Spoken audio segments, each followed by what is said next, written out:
వైఎస్ఆర్ జిల్లా రాజంపేట నియోజకవర్గం సిద్ధవట మండలం మాధవరం 1 గ్రామ పంచాయతీ పార్వతీపుర గ్రామం నందు వెలిసి ఉన్న శ్రీ శ్రీ సీతాల గంగమ్మ జాతర మహోత్సవం ఘనంగా నిర్వహించిన కార్యక్రమంలో చుట్టుపక్కల గ్రామ ప్రజలు మహిళలు పెద్ద ఎత్తున పాల్గొన్నారు. అనంతరం అమ్మవారిని దర్శించుకుని మొక్కులు తీర్చుకున్నారు.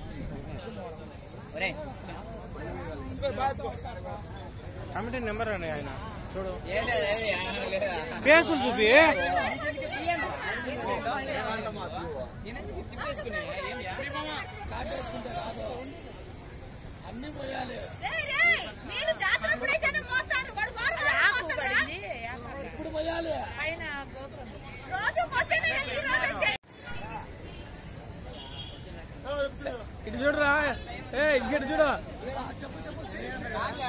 ఇటు చూడ, ఇంకా ఇటు చూడండి. ఇంకా